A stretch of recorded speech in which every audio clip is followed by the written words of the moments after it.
No more luxury vacations on my watch, he said, flashing that smug little grin that made you want to glue his hand to the presentation remote.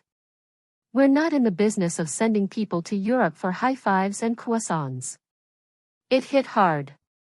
The whole conference room went silent, except for someone quietly tapping their keyboard, pretending to work. The new director, barely 2 weeks in, had already decided his MBA was a sword and we were all here to be sliced down to size. He didn't know the first thing about the Berlin compliance meetings. But he knew how to say, cost centers, with conviction. There he was, laser pointer in hand, PowerPoint glowing behind him like the light of the completely unremarkable, calling my annual licensing trip a luxury junket, in front of a room full of people who had worked with me for decades.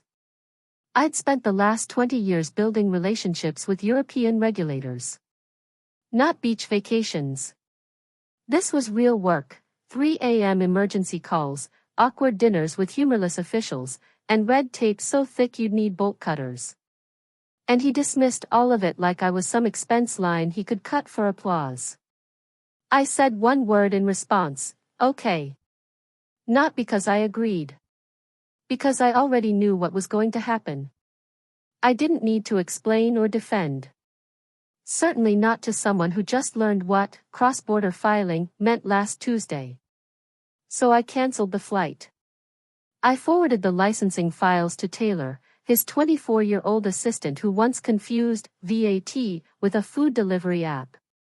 I CC'd Blake, of course. I even added a cheerful smiley face next to, please confirm receipt and ensure all deadlines are tracked. Nothing. No reply. That's when I realized this man wasn't just out of his depth, he was digging. Still, he kept the meetings coming. He liked to call them sinks. Color-coded agendas, buzzword bingo slogans like innovate or evaporate. Every few days, he'd toss a subtle jab at me during these sessions. Some folks in this office have grown a bit too comfy with old habits, he'd say, throwing a side eye like I was spoiled milk. I stopped reacting. Stopped helping. Started recording. Every email, every Slack ping, every careless hallway comment about phasing out roles with too much travel. It was like watching someone try to defuse a bomb with a soup spoon. Entertaining, if it weren't so dangerous. Colleagues started whispering. You okay? They'd ask in the break room. Oh, just adapting to the new vision, I'd smile. Cutting fat. I even taped a sticky note to my monitor with the renewal date for the EU license. Purely symbolic. I wasn't allowed to manage it anymore. But I knew what was coming. June 17th. That date was a blade. German regulators don't send friendly reminders. They drop penalties like bricks from rooftops. So I quietly backed up everything, documents, emails, Excel files only I could read. I made a private archive on an encrypted flash drive taped under my drawer like some Cold War contingency plan. Meanwhile, Blake was strutting around like the messiah of modernity. He replaced every framed process flow with inspirational posters. My favorite read, don't cling to legacy. Be the disruption. Ironic, considering the disruption was wearing polished loafers and ignoring a licensing deadline that could collapse our entire European ops. Then came the budget meeting. A new slide. Bullet point, Berlin trip eliminated. Projected savings, $8,750. That's what 2 decades of stability and precision were now worth, less than a mid-range espresso machine. Blake stood there, smug as ever, parroting words like agility, as if saying it often enough would make it real. We've reviewed some of our more legacy-based processes, he said, looking right at me. International compliance, for instance. In this day and age, there's just no reason to hop on a plane to sign paperwork. We're streamlining. He didn't need to say my name. The implication hit sharper than a stapler to the heart. I sat still. Face unreadable. Pen tapping softly on my notepad. But inside? A fuse lit. Suddenly, I was getting emails. Congrats on adapting. Excited for your team's next chapter. They all said the same thing. We're glad you're still here. Also, thank God it's not us. So I went quiet. Not in defeat, but in strategy. I created a private email archive. Every vague directive. Every smiley face Slack reply to real questions. Every note Taylor sent with an emoji instead of answers. I labeled the folder Comms Archive. Just in case. Because when this thing falls apart, and it will, I don't plan to be anywhere near the wreckage. I'll just be the one handing out popcorn. I renamed the folder something harmless, Lunch Survey Results. Then I downloaded the entire Berlin email thread. Just in case, I told myself. Just for reference. I pulled up old reports, retrieved audit histories, grabbed screenshots of submission platforms. Even salvaged the compliance calendar I used to manage, red alerts, contact hierarchies, renewal windows, everything. Blake had purged it from the team drive like he was erasing chalk from a board. No matter. Mine was more comprehensive anyway. He didn't stop with the jokes either. In meetings, he called me process heavy when I asked about approval workflows. Laughed and called me classic compliance when I flagged broken documentation protocols. Always laughing. Always loud enough for others to notice. I laughed too. That's what you do when you're being politely erased. You smile. You keep your emails professional. You keep your tone even.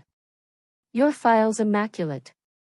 You become so perfectly controlled that they forget you're still there, quietly watching the whole structure lean toward collapse. Meanwhile, the errors were stacking up. The timeline grew heavier by the week. Missed submission dates. Unanswered regulatory requests. Meeting notes full of vague promises from Taylor to circle back. Critical updates buried in inboxes, unread. I saved every bit. Categorized.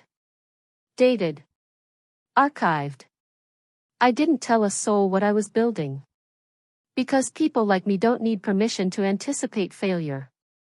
It's instinct, forged from years of quietly covering the blind spots no one else sees until it's too late. Blake kept climbing the ladder, hands shaking with execs, tossing out phrases like decentralized compliance and lean oversight, like he was seasoning a dish with buzzwords. You could almost hear the MBA jargon sloshing around in his head like dice in a cup. He thought I was outmoded. And maybe to him I was. But I remembered everything. It was the finance town hall where the charade finally cracked. Another soul-sucking Zoom call where cameras stayed off out of mutual mercy, no one wanting to be caught dead while silently clawing at their own desk. Blake, naturally, was front and center. New haircut. Tighter shirt. Same inflated ego radiating off the screen. Slide 7. Q2 budget wins. And there it was. Helvetica bullet points, in all their smug clarity, eliminated international travel redundancies. Terminated non-essential compliance trips to Europe.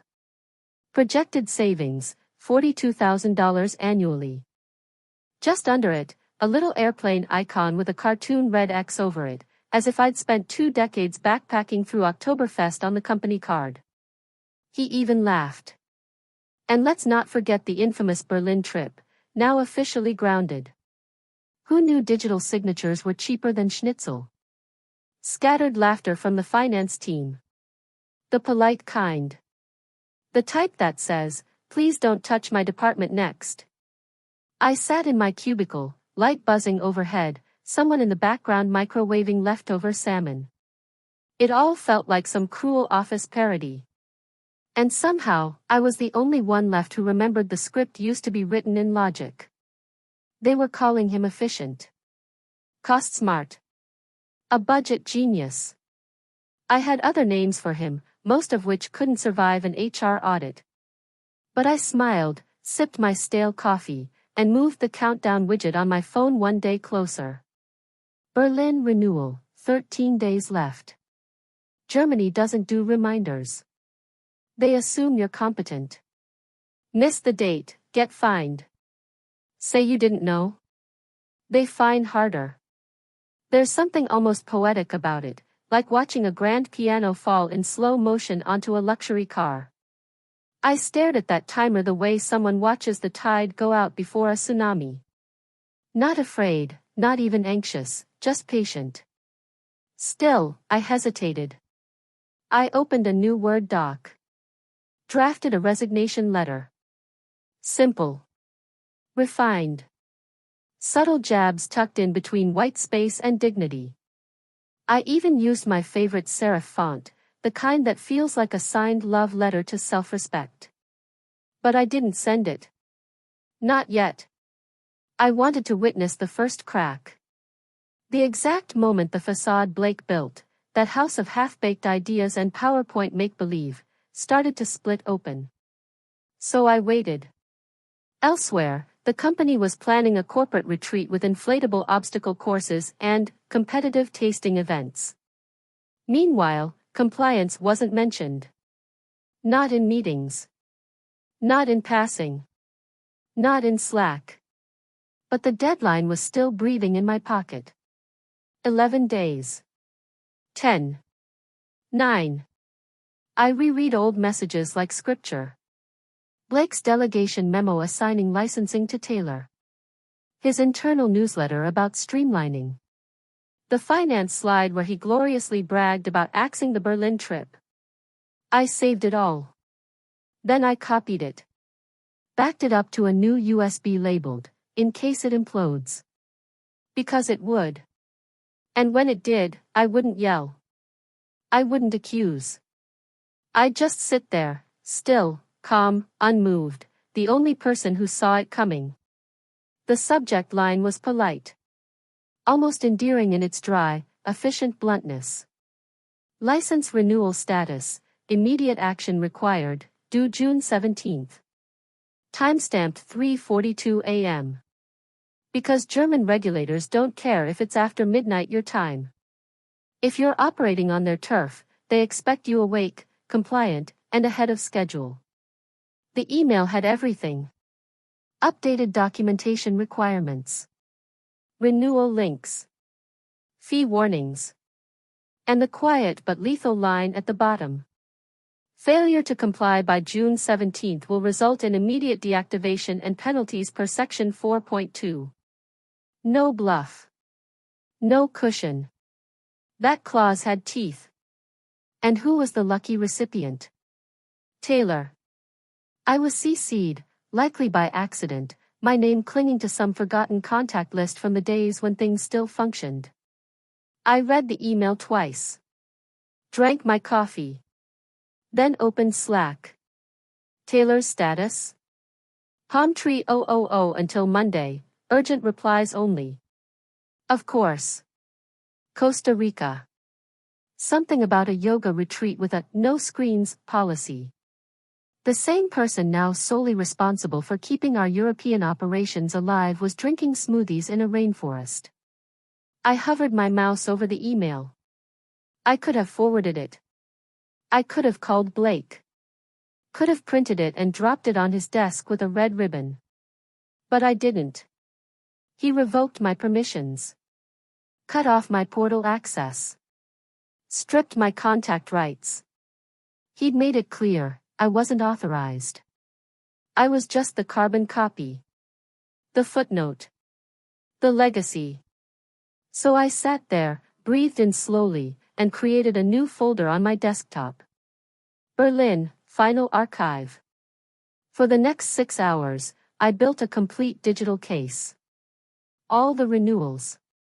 Correspondence. Regulatory documents. Internal references. Every contract, transcript, audit note. Even photos from my last visit to the Berlin office, the one where the lead official handed me a terrible espresso and told me I was the only American who ever actually read their compliance packet.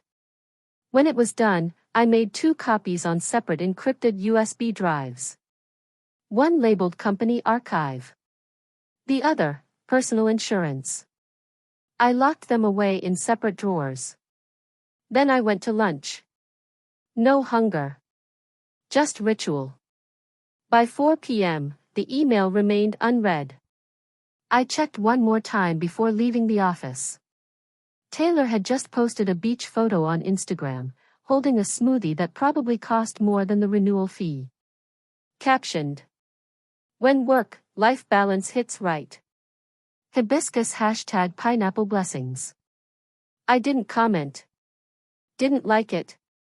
I just made a third copy of the archive, slipped it into my bag, and walked to the car like I was carrying a grenade. Silence can be louder than sirens when you know exactly what it means. A deadline. A process. A bullet train hurtling toward the cliff, with the conductor off-grid and doing hot yoga. I didn't smirk. Didn't say a word. But something in me settled. This wasn't revenge. Not yet. This was just inevitability. And then, Thursday morning. Overcast skies. I sat down with my chipped mug and a tea bag that had seen better days, when the first Slack ping lit up my screen. #InTops alert, Berlin. Anyone else locked out of the license portal? Says our account's been suspended. The email came through at 7:42 a.m., subject line: "Can't access portal to finalize customs docs for Q3 shipment." I read it 3 times, slowly. Each word sank into me like slow-drip caffeine. I didn't move. Didn't flinch. Just swirled the tea bag in my mug, watching the bergamot swirl in smoky ribbons. Then Blake replied, within minutes. Quicker than I'd ever seen him respond to anything not CC'd to a VP. Director Blake, probably a credentials issue. Try clearing your cache or submitting a help desk ticket. Loop me in if it's still down by end of day. End of day. I almost laughed. Another ping from Berlin, this time sharper. Berlin, we've tried 3 browsers and 2 networks. It's not a cache issue. Portal says our license number is invalid. Another ping, seconds later. Berlin, 2 shipments are being held by customs. One contains perishables. Then silence from Blake. Taylor was still tagged, a ghost in the thread. No response. Just that same glowing profile photo, her beaming in front of a jungle waterfall, probably mid-meditation while the EU quietly began choking our supply chain with red tape and penalties. I took another slow sip of my tea. The license was officially expired. The portal had locked us out. In true German bureaucratic fashion, there were no reminders, no grace periods. No follow-ups. Just a curt message. Your account is inactive. Fines begin accruing at midnight, Berlin time. I opened the original email from the regulators, dated 3 months earlier. Deadline, June 17th. Today was June 20th. The fines had been ticking away for 3 full days. 100,000 euros per day. 300,000 euros and counting. I glanced across the floor. Blake was leaning over a junior analyst's desk, pretending to be casual, but his body betrayed him. Tense. Panicked. Just an IT hiccup, he said loudly enough for others to hear. We'll get it sorted. I didn't respond. Didn't offer a suggestion. Didn't look up when he glanced in my direction, silently begging for rescue from the fire he'd spent 4 months soaking in lighter fluid. I had been replaced, sidelined, made redundant. So I sat back, crossed my legs, took another sip, and waited. The Berlin office was already offline. Customs was flagging shipments. Client support was getting pinged with escalating complaints. The little snowball of chaos was now picking up speed, rolling downhill, and growing teeth. Still, no one came to me. Not yet. I wasn't sure if it was pride, denial, or sheer stupidity, but Blake hadn't yet accepted how far gone it was. He thought there was still time. There wasn't. Behind the calm expression, behind the teacup, behind the motionless figure in the far right corner of the open-plan floor, I felt it. The shift. That precise moment when a mistake stops being a slip-up and becomes a consequence. I'd waited for this. The archive was ready: emails, calendar invites, documentation trails, the delegation memo, and the unread confirmations. All breadcrumbs, leading back to a single public decision made with a smirk and a clicker. I didn't need to retaliate. All I needed was time. And now time was officially on my side. By Friday morning, things ruptured. Berlin went dark.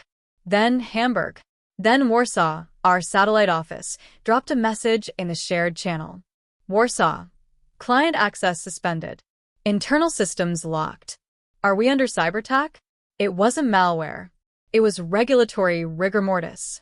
Germany had terminated our license. And since our entire EU operation was structured around that singular, umbrella certification, everything tied to it was now in freeze frame. A domino line of locked doors and blacked-out screens.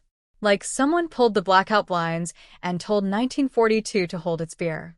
The first rail warning shot hit at 6:13 a.m. I was already at my desk, sipping lemon water out of tea bags. The subject line: urgent freight held, Hamburg Port. Shipment 441B89 flagged. Expired business certification. License required to release. Additional penalties accruing. Please advise. That refrigerated shipment was time-sensitive. Every hour in cold storage was another euro bleeding into the floor. By 9:02, our European CRM dashboard lit up like a Christmas tree from hell. Client logins failing. Internal routing broken. Systems timing out. Germany's precision had shut us down methodically and was now quietly invoicing our incompetence at 100,000 euros per day. And Blake? He was falling apart. At first, it was frantic scrambling. Get Berlin on the line. Why wasn't I notified? He pulled the entire tech team into a Zoom call, barking about back-end errors and server integrations, desperate to blame infrastructure. I listened from my desk. Our lead systems admin, patient as a saint, explained that servers were fine. It's not a technical failure. It's legal. We're not licensed to operate. Nothing's allowed to connect anymore. It was like watching someone try to start a car after the DMV had shredded the registration. Then came the blame. Berlin was supposed to manage local compliance. Why didn't someone escalate? And finally, can someone loop her in? What's her name again? She used to handle this stuff. There it was. Taylor pinged me. Taylor, hey, Director Blake wants to know if you can help with a licensing issue. Let us know what you need. Smiley face. I didn't reply in chat. I opened Outlook. Found the original March thread. Hit forward. No subject line, no commentary. Just the original message, and his own words in black and white. All future licensing coordination should be handled by my team. Please direct all communication and responsibility to Taylor effective immediately. Thanks. Send. Minutes later, Blake's office door slammed hard enough to shake the ceiling tiles. Someone nearby muttered, "Yikes." I didn't look up. Just kept watching my screen, recording the slow-motion crash like a courtroom stenographer at a very avoidable autopsy. The next call wasn't from IT. Not from Berlin. It came from our largest EU client. They'd been locked out for 12 hours. Their purchasing flow was frozen. Their CFO was threatening to pull 2 contracts and review the third. The sales VP was on the call, voice cracking. I was there, muted. I hadn't been invited to fix anything. I was there for optics, a silent witness to what was no longer a hypothetical scenario. That afternoon, I went to the basement. Retrieved a manila folder I'd prepped months ago. Inside, the full documentation. Licensing trail. Email logs. Color-coded timeline. Delegation memos. Each page tabbed, bound. At the top of every memo, Blake's signature. I didn't hand it over. Just placed it on my desk. A relic.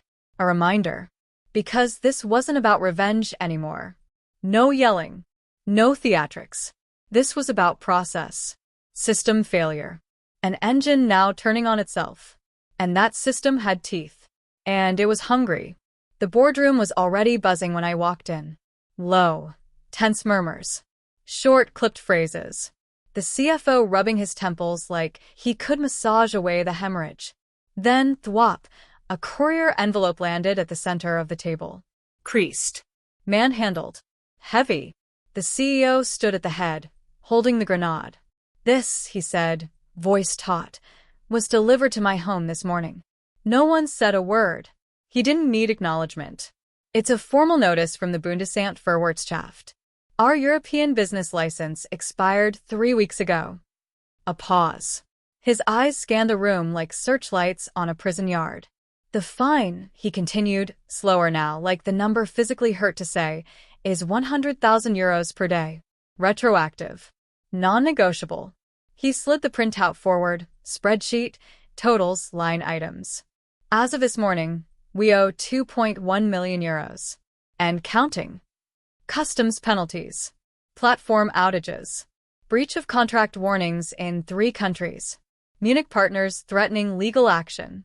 No one breathed. Then came the detonation. Who was responsible for this renewal? It wasn't gentle. It wasn't a question. It was an accusation loaded like a bullet, hunting for the name that would wear the blame.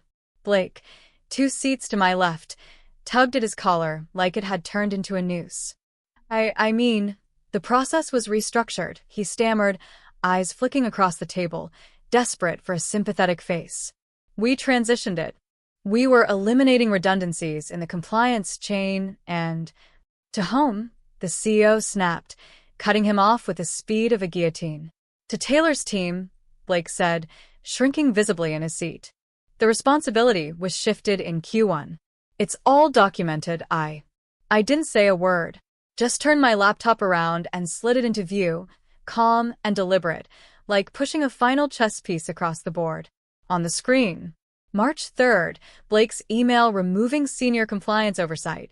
March 4th, forwarded licensing files and request for confirmation to Taylor. May 28th, regulatory warning, Blake CC'd. June 17th, deadline. June 20th, system access revoked.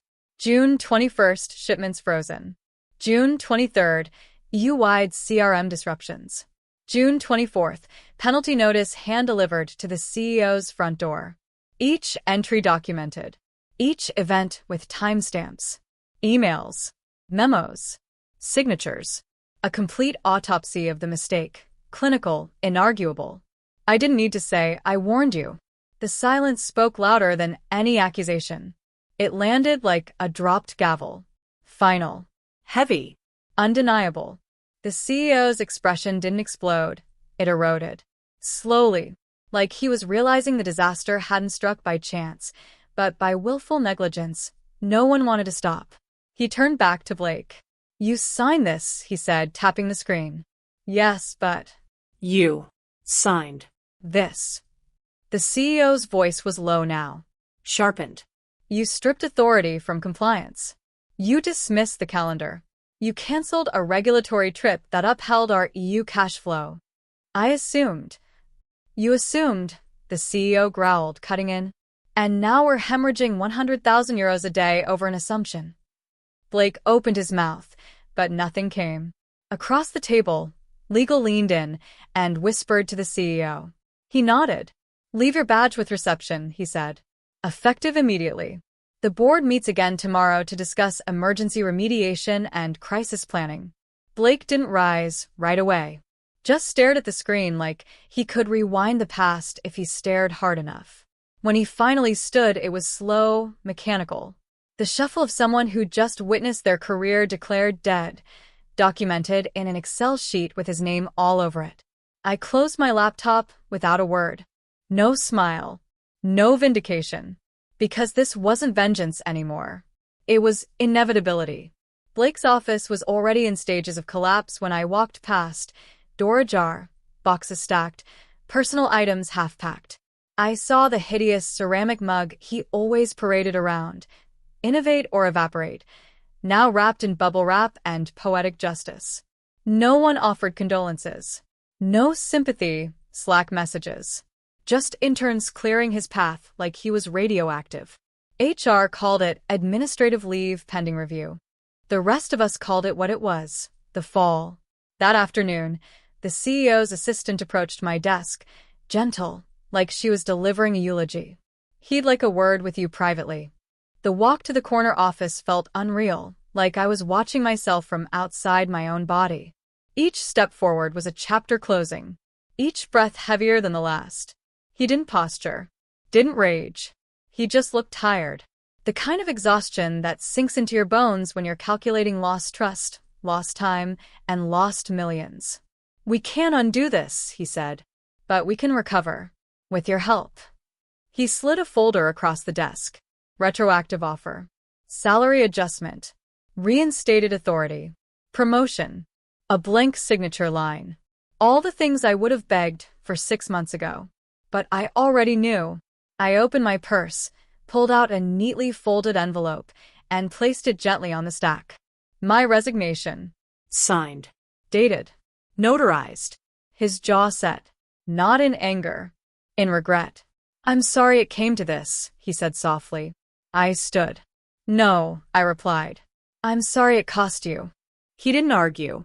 Just nodded once, as if realizing the silence that had allowed all of this to happen was finally too loud to ignore.